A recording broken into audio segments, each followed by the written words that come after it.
Another interesting week in Philippine politics, and no one can talk about it better than our resident political pundit, Ronald Llamas. May bagong tawag sa'yo. Dalai Llamas. But, okay, the president said something very interesting there. Backing, it seems, Senator Chis Escudero as presiding officer of the impeachment trial. Well, maraming hugot yan, Ses. Una, siya yung nagbigay ng majority kila Win Gatchalian.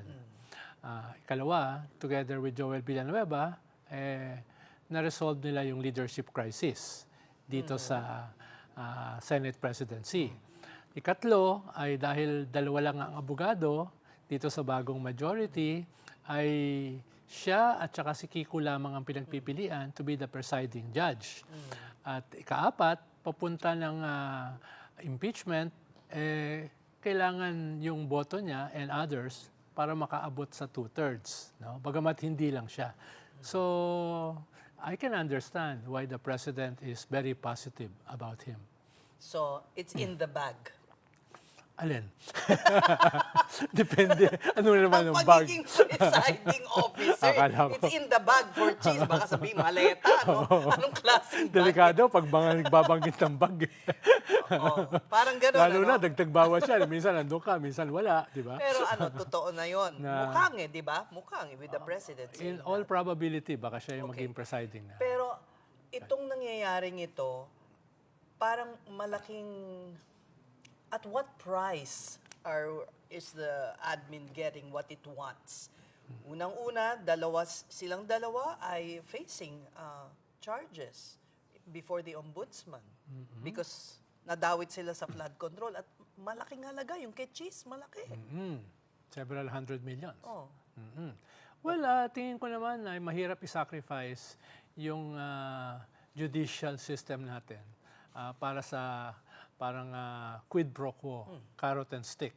So, tignan natin kung ano mangyayari sa kanyang mga kaso. No? Pwede rin kasi naghahabol siya ng rehabilitation dahil masyado siyang gumuho yung kanyang imahe after nung forthwith episode niya sa impeachment last Kaya nga year. maraming nagdududa kung paano siya magpe-preside ngayon. O paano naman siya ngayon biglang babalik? Paano niya papaliwanag yung change of tone? From before, blocking, and now Well, binigyan siya ng allowing evidence, for instance, di ba? binigyan siya ng graceful exit ni Presidente. Hindi naman daw niya kasalanan yon. Kasalanan yon ng Supreme Court. O, di ba? Ikalawa ay, yun nga, oobserbahan siya ng buong bansa kung paano niya hahandlein as presiding officer itong impeachment trial. No? At sa dulo, paano siya boboto?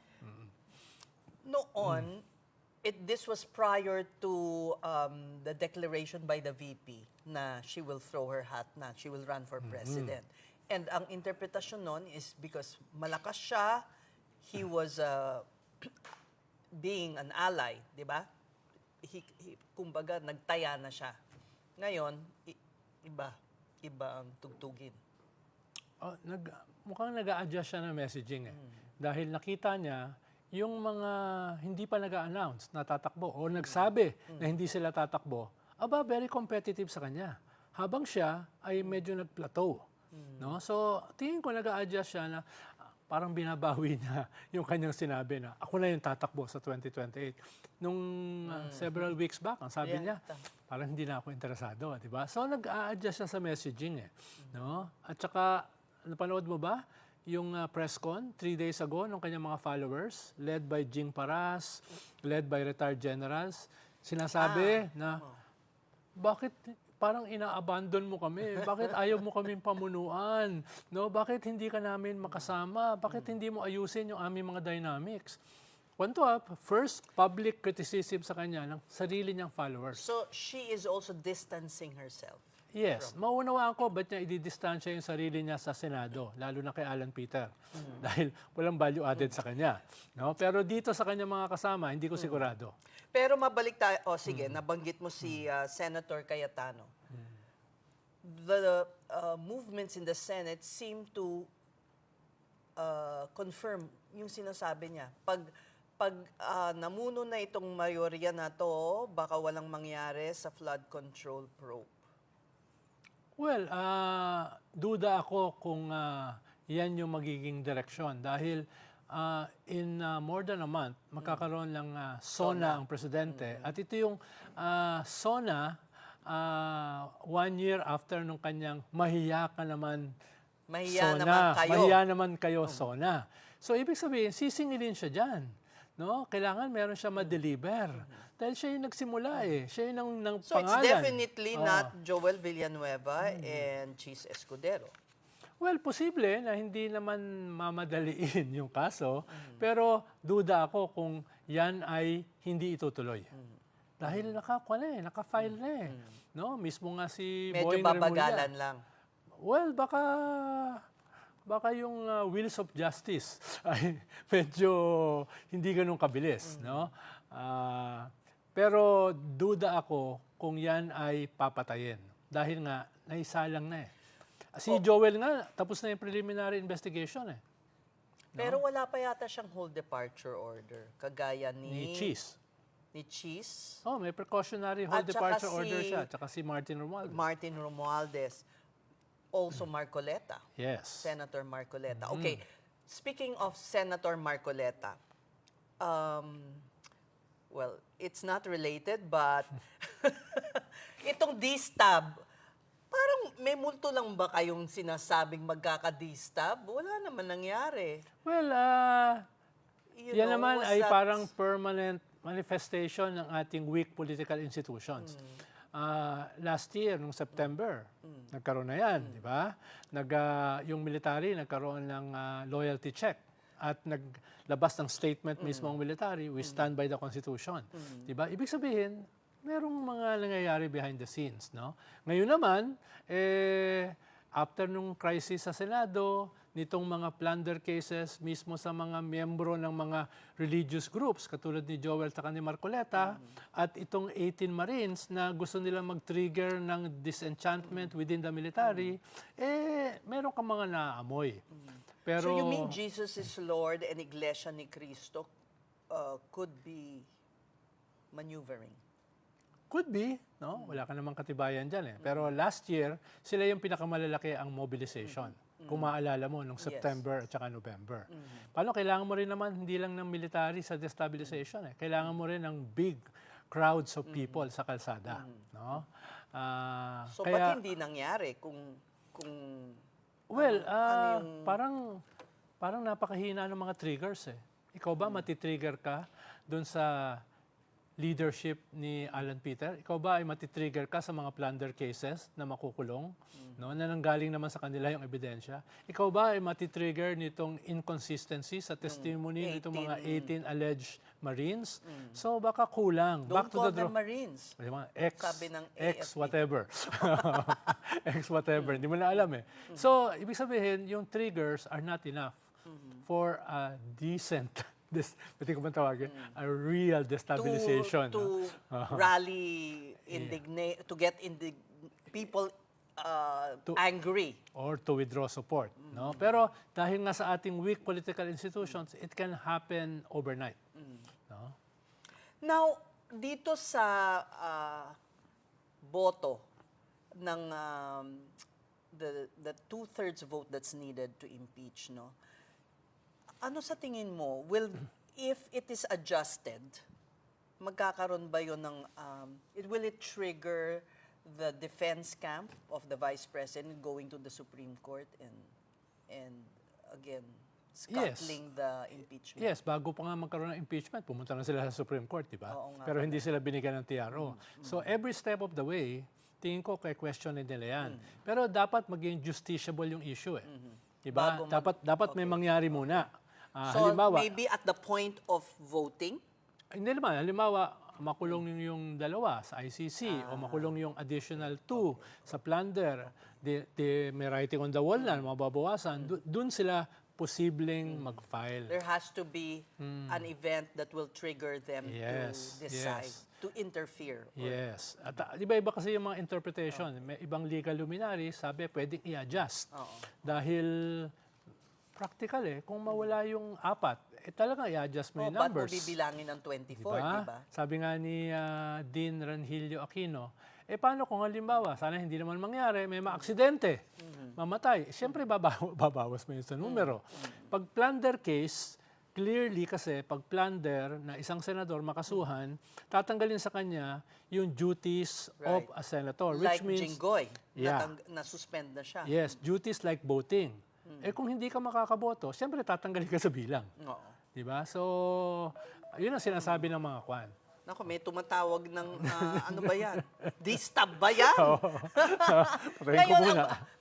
Sige, ang presidente, well, sinabi naman niya kanina, parang dousing speculation na magkakaroon ng cabinet revamp. How necessary anyway is a cabinet revamp?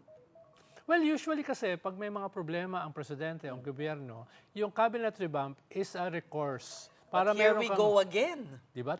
Ilang interview mo sa akin dati eh.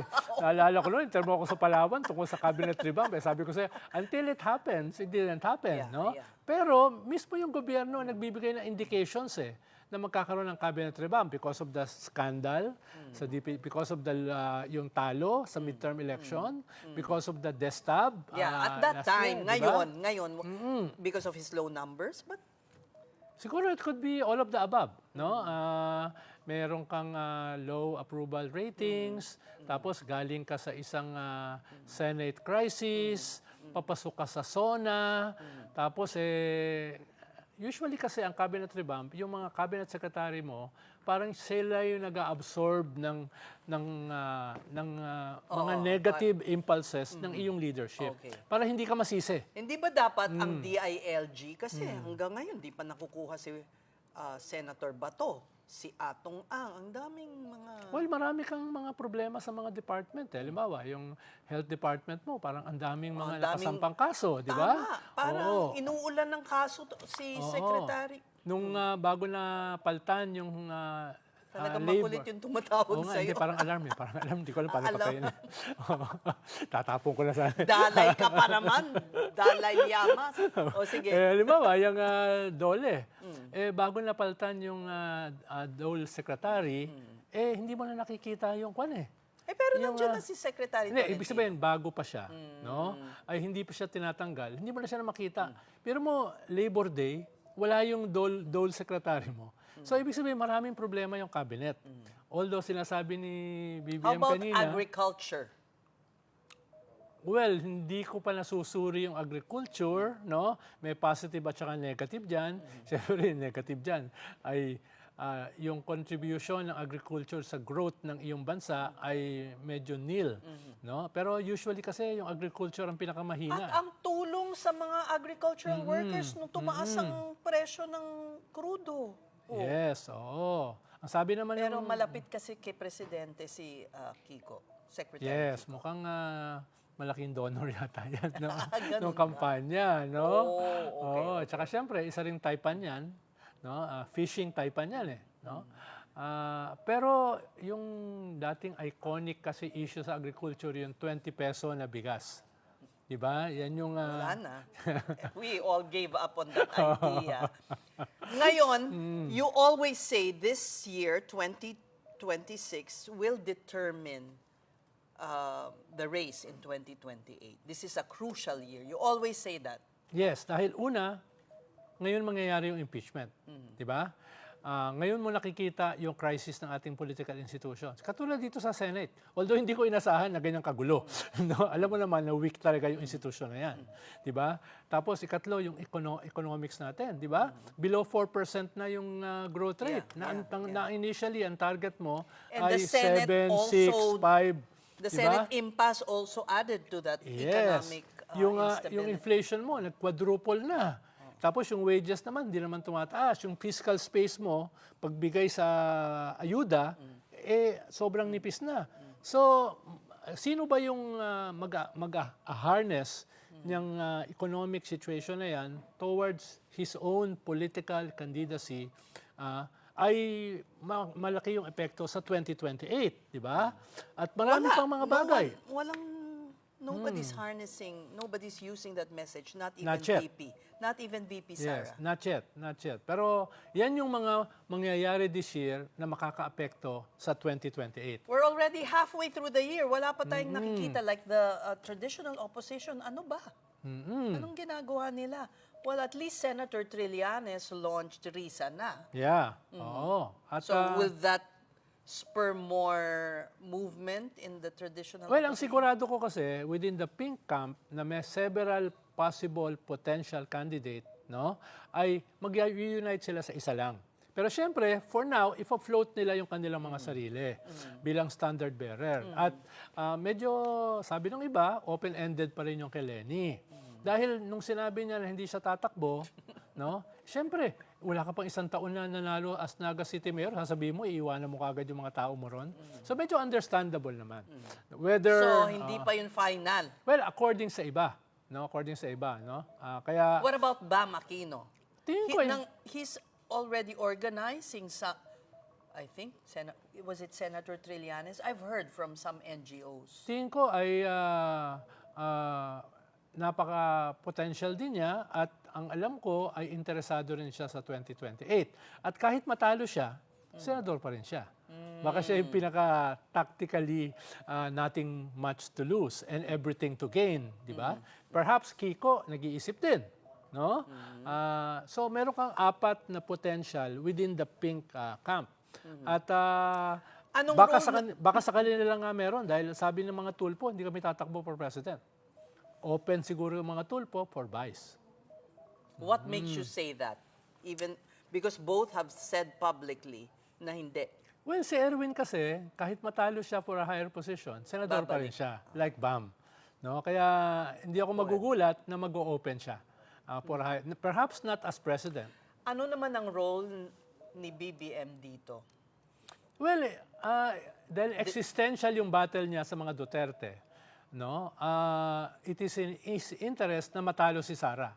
Or else, yung kanilang political, perhaps even physical survival, ay nakatali rito. Dahil tinetreaten ka nga ng assassination at the height of her power. Lalo na kung Kung nasa poder sila. Yes. Kaya it You is will in have to go interest. into exile or something like that. Yes, pero baka at this point, kung ganyang kababa yung kanyang approval rating at bababa pa, ay baka hindi siya value added in terms of endorsement. Pero baka tumulong siya Sa kung machinery. sino man yung isang kandidato. Dahil Na viable. kung hindi kasi isa, lamang na si Sara. Pero do you see a one-on-one race? Tingin ko kung hindi may impeach si Sara, it will be a one-on-one race. No? Kung meron mang ibang tatakbo, yung mga hindi ganun ka-significant. Pero yung mga significant players, they will consolidate under one candidate who can viably defeat Sara. If she is convicted, eto na, last question. Anong nakikita mo sa impeachment? Conviction or acquit? Uphill ang conviction, pero doable. No? Dahil nga, depende kung anong ebidensya ang lalabas. Kung yung lumabas sa Justice Committee is but the tip of the iceberg, sino ba namang senador ang hindi magko-convict? Kung halimbawa mapatunayan na galing ito sa drug lords, gambling lords, etc., pati ikaw madadamay dyan, di ba? Kung hindi ka magko-convict. Kung mag-move for dismissal on the get-go, Mahihirapan na yun Mahihirapan na yun. hindi na yun mabebenta. Pag And nagsimula... they won't have the votes for it, no? Yes. At saka pag nagsimula na yung process, hindi na rin makakapag-intervene ang Supreme Court. No? Dahil nga, nagsimula na No? Ang tradition kasi, pag nagsimula na, hindi na pwede makialam. Kaya nga nakialam sila last year bago magsimula. So, but ito pang may kaisipang ganito, kung mag-resign siya, pwede ba daw siyang tumakbo because she will resign from her I doubt post? kung mag-resign siya. Dahil kung mag-resign siya, pwede na siyang kasuhan ng plunder, ng malversation, and other non-bailable offenses. Dahil hindi ka na impeachable holding any Ikalawa, kahit mag-resign ka, pwede magpatuloy yung impeachment para desisyonan kung makakatakbo ka ba o hindi. Paano gray area yan paano kung mag-desisyon yung court na hindi ka na pwedeng tumakbo? So, I doubt kung mag-resign siya. Baka But the courts don't take, they take their time. They take their time. Yes, especially kung 2028. Especially kung co-equal branch yan. No?